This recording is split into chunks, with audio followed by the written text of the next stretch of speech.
This week's agenda is the correspondence between the town staff and North Carolina SHPO office regarding Texas Road Bridge Replacement Project. The Town of Black Mountain facility footage information. The preliminary September 2014 financial statement. September 30th, 2014 cash and investment earning reports. Upper Kentucky Utility Assessment Project, change order number 6. With those additions, a motion to approve the agenda. Any discussion? Those in favor? Aye. Thank you. 5 favor and none opposed. I'll open the public hearing. Tonight, it is the revised preliminary assessment resolution. Upper Kentucky Road Phase 1 Resident Utility Assessment. Comments? John wants to say what it is. We've talked about it Yes. many times. Ron, you want to explain what it is? Sure.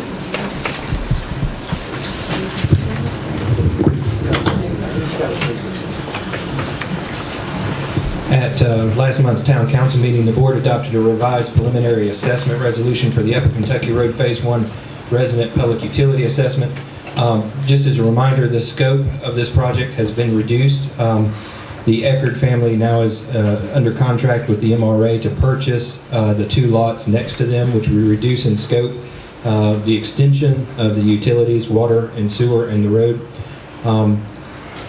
At last month's town council meeting, you adopted a revised preliminary assessment resolution reflecting the new project scope and setting a public hearing for tonight.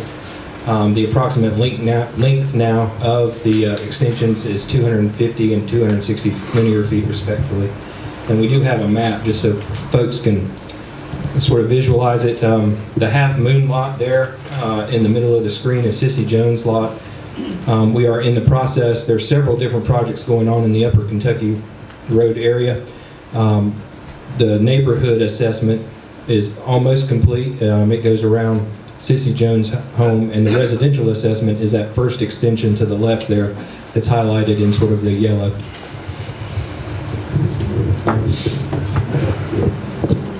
Any comments by anyone on this project? Then we'll close the public hearing. And we have a presentation to the council for the Town Hall exterior conceptual design plan by ADS. Mike?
Thank you, Mayor, Commissioner. What we're going to talk about, and I'm going to keep this brief, I'm talking to you about differences in what you've seen before, and I believe I'm going to be able to reach that far. Differences in what you've seen before and where we are now. We've taken the comments from commissioners and from everyone concerning the appearance of the building, and we're starting to work with particulars. We're always juggling something. As architects, in this case, it's more like golf balls and bowling balls, but tonight we're talking about baseballs. We've begun to look at the exterior of the building. At the last meeting, one of the comments was that the stair was too prominent and detached from the architecture. You'll see the stair is much shorter now. It is engaged with the architecture. We're still looking at finishes. We're looking at fairly smooth finishes for the stairwell, for the commission chambers. That's the outside of the building that you see here, all the way across the front. On the front of the building, we no longer have storefront materials on the front, which would be all glass. We have penetration. We're looking at stained glass, smaller units. As we develop the project, you're going to see more in the way of details. I can't show you that from this distance, but we are thinking about details. We're talking about how wood goes together in our office right now. What I wanted to show you was the basic layout of the building, which is a smaller stairwell, a new front that has less glass, an entryway that has more, we'll call it arts and crafts for lack of a better word, but it is smaller timber construction. The parts are such that, if anything, in my opinion, and we talked about it in the office this afternoon, it's more residential than I would like it to be. It has become a very residential looking building. You folks can see. It fits in the hillside, except for the flagpole and the parking spaces. You're not going to know the difference from this building and any other home in Montreat. The images that you see, and we're going to leave these up, the images that you see on the sides are not images of your building. They're images that we've selected from other projects that are similar to what we see as the flavor that will be incorporated into your building.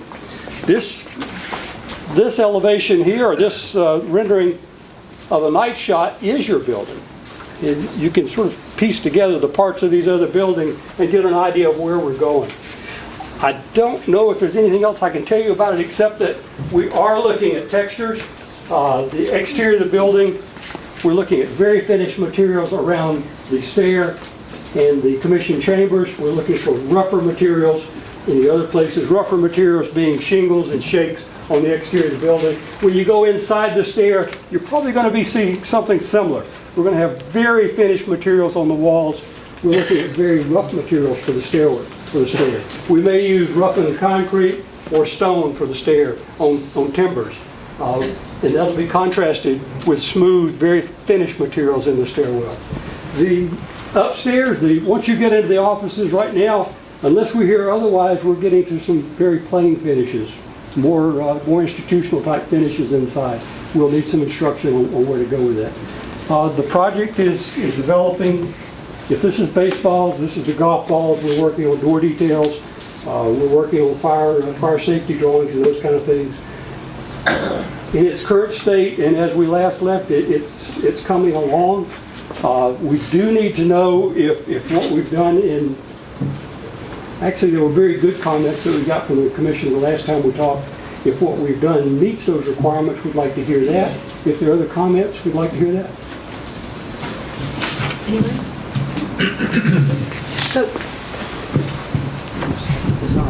So tell me about the windows on the stairwell. I know we've had a lot of questions about the tower. So tell me how the windows, their shape and how their location. There no longer is a tower. The scale of the windows changes from the very lowest windows to the top. They're broken into smaller panes.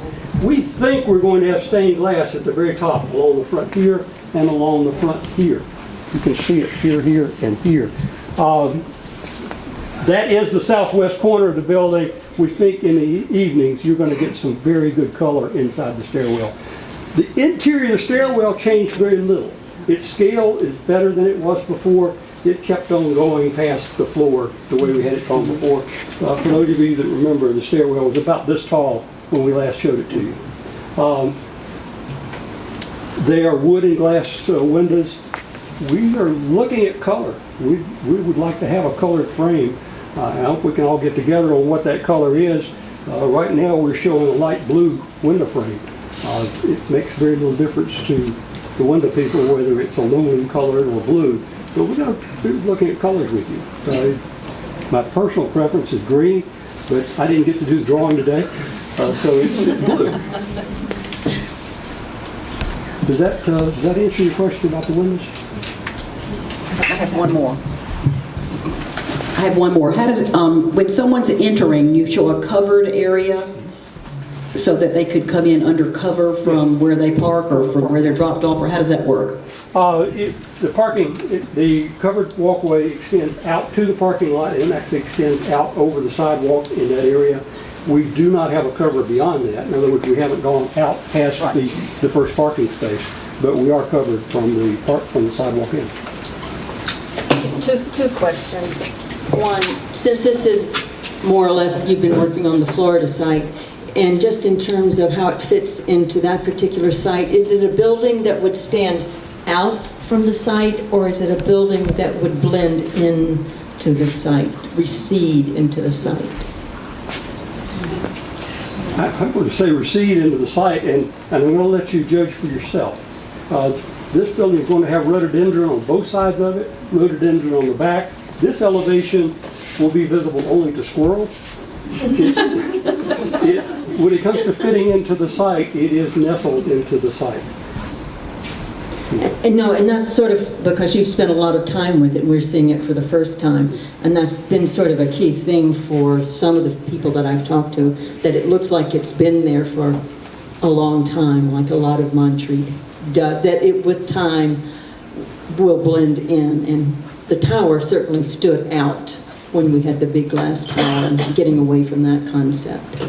So, and the other question that I have, since, we're juggling several balls here tonight as well, is this a design that if another site is selected, that there can be some applicability to the other sites? I think there were a couple, Pratt Park, and that we still have to talk about, and not tonight so much, and the post office in particular. Can some of these design elements translate to those, or just not? I don't know why we use the word, but we call it vocabulary, architectural vocabulary. We would use the same architectural vocabulary on any site in Montreat, whether it was Pratt Park, this site, or any of the other sites. This building will not fit on Pratt Park. This building will not fit. The texture and the use of materials and the scale will fit on Pratt Park, and based on what we know about the building program and the texture and materials, we would use the same building program. And it would fit on Pratt Park? It would not. It would not. Okay, that's what it would not. We'd have to basically start from scratch. It would have to be changed. Start from scratch, basically. Well, I mean, you have more knowledge, but it's not all that transferable, is what you're saying. I know an awful lot about you all that I didn't know before we started. I think we know a lot about ourselves as a community that we didn't know before. It's all true. We would be starting over on Pratt Park. And what about the post office site? On the post office site, we would be using more of this building. I'd like to know what Sean thinks about that. We would be using more of this building on the post office site than we would Pratt Park. We anticipate that Pratt Park would be more drawn out than this building is on this More site. one story, or? It would more than likely be 2 stories unless we're going to just use the whole Okay, park. and we haven't made those decisions, but it could fit either, but it really doesn't translate. No. Okay. It's a longer building. The building, actually both of them are longer buildings. Both the post office and the Pratt Park site are longer buildings. And so you know more about us, so it moves a little quicker, but it is That's right. starting over again on either of the sites. And then there's, of course, the above the gate lot, which needs to be evaluated too, which would be I presume, wildly different, a very different concept if that were to move. The first inside the gate would be very much like one of the earliest designs that we showed you. It would be 3 stories. 3 stories. It would be Okay. more like that. Okay, that's sort of what I need to know about, since we haven't made that decision yet, where to go. But I like what you've done here in making it more residential in feeling and blending in. As you said, it would look like other large houses that we have in Montreat. It would. The footprint's still what, Mike? I'm going to say 6,500 square feet. Is that fair? About 6,800. 6,800 square feet. It was Footprint. Not the building. the footprint, no. Footprint. 28. 35 or something? Yeah, somewhere, yeah. 65 total up, but 35 3,500. footprint on the ground. Yeah. That should not change drastically on any of the sites. Okay.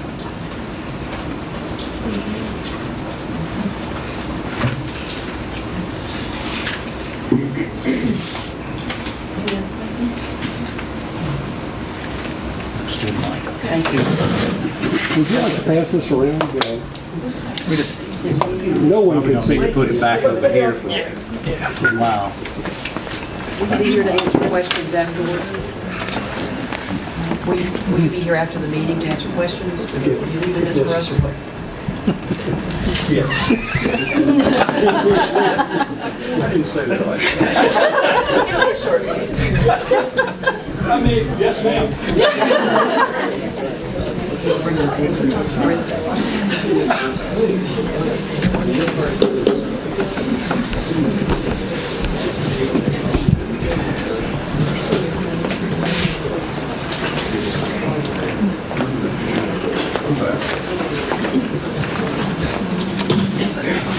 For my mayor's communication tonight, I would like to remind you that this is the town's business meeting, so if you would refrain from clapping during the meeting. And if you want to have a conversation with your neighbor, would you mind stepping outside? I've been told it's very difficult to hear sometimes when you're conversing among yourselves. So just step outside and finish your conversations and come back in. Ron? Thank you, Mayor. Tonight, under the consent agenda, the board approved the August 14th, 2014 Town Council meeting minutes, along with the August 27th special meeting minutes and the September 4th agenda meeting minutes. You also have in your packet fiscal budget amendment, this year's first fiscal budget amendment for your consideration. I'm sorry, it's adopted. It was good news. We certainly like to bring this to everybody's attention. We received roughly about $81,000 from FEMA money to cover the installation of what we're calling well A05, which will be on Graybeard. As you know, we lost well A02 during the storms in July, so this will replace with federal and state money that well, and so we're pleased to get that project started. You also have some approvals later on that we'll discuss.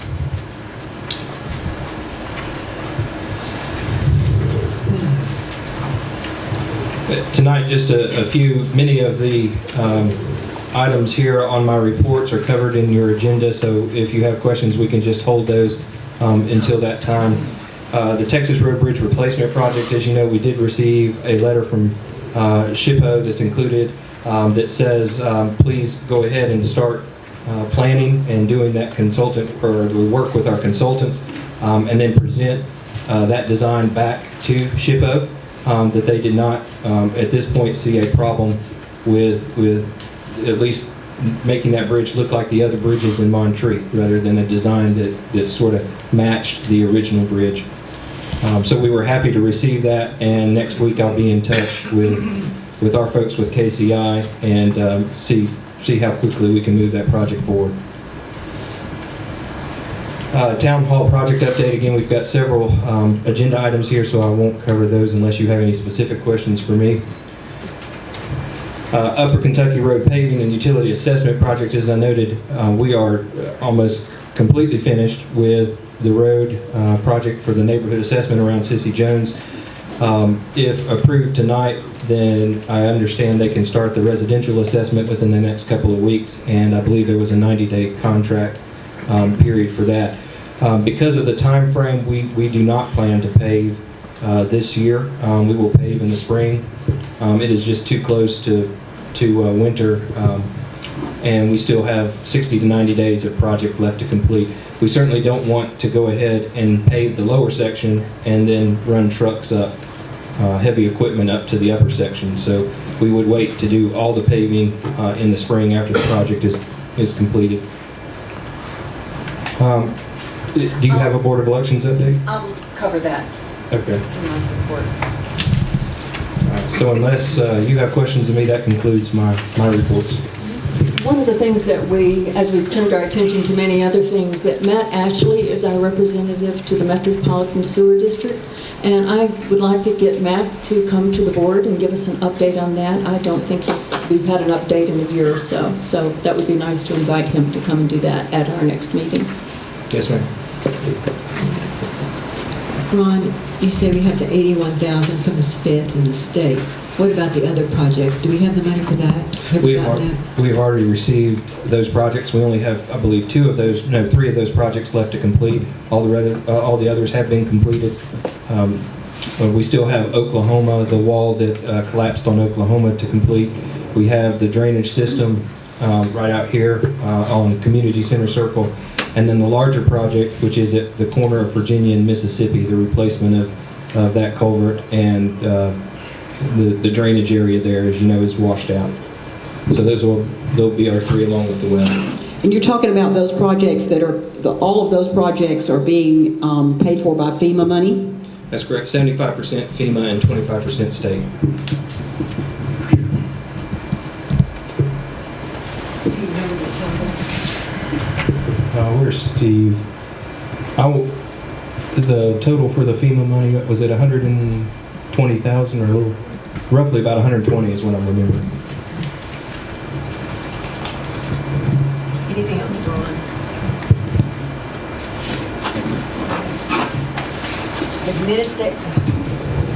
Administrative reports, Chief?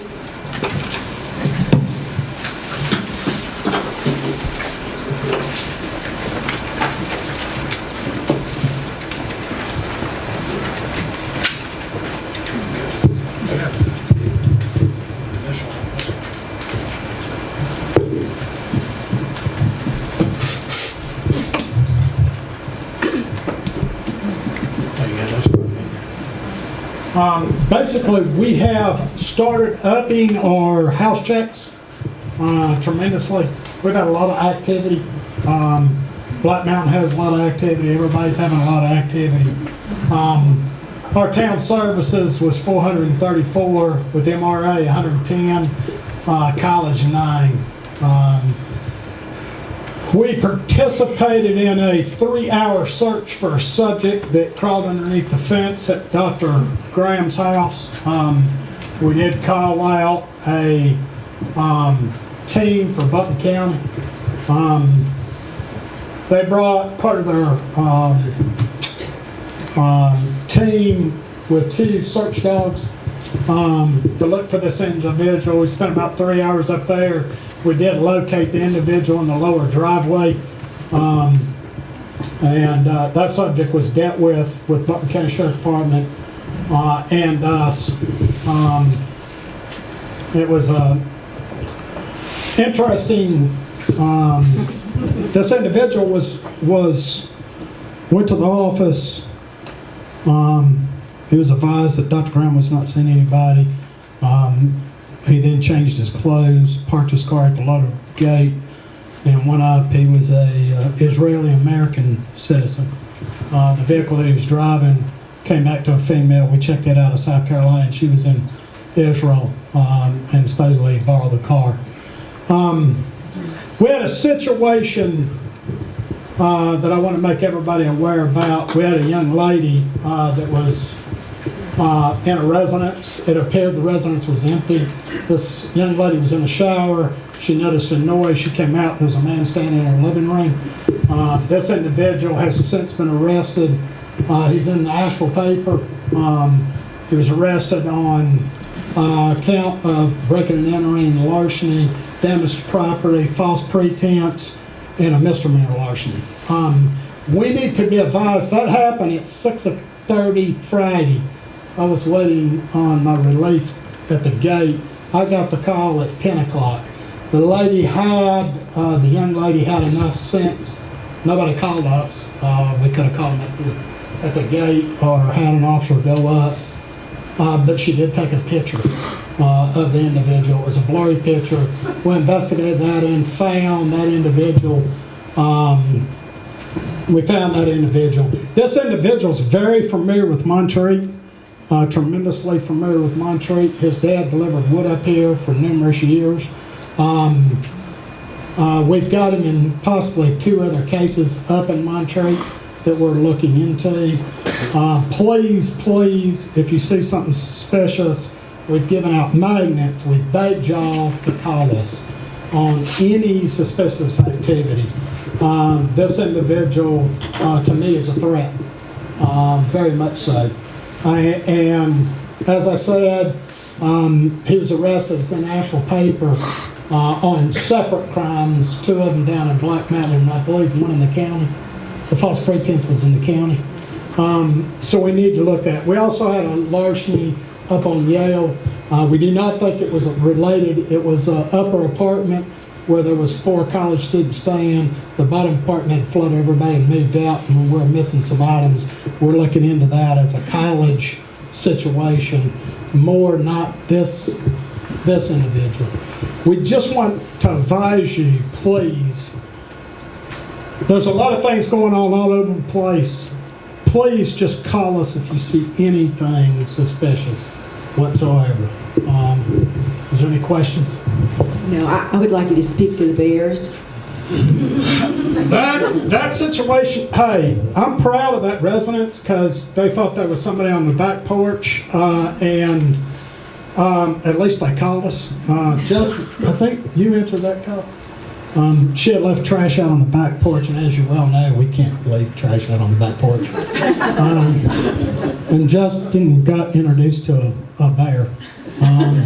But she called. It was what time at night? It was after dark. Yeah. So she called. So that's great. I applaud to that. We have not had very many bear incidences since our big bear incident. Right now, there's enough acorns, as you all know, hitting everybody.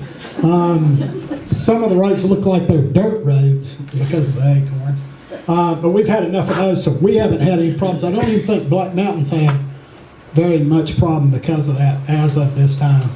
We also returned a tremendous amount of property from thefts. We also did another return of about $4,000 of property Friday. David Allen returns the property, and we're still working with the DA on charges on that case. But we returned something in the neighborhood of $8,000, $10,000 property that was stolen this summer up here, and looking at charges on it. Any questions for Jack? Thank you, Jack.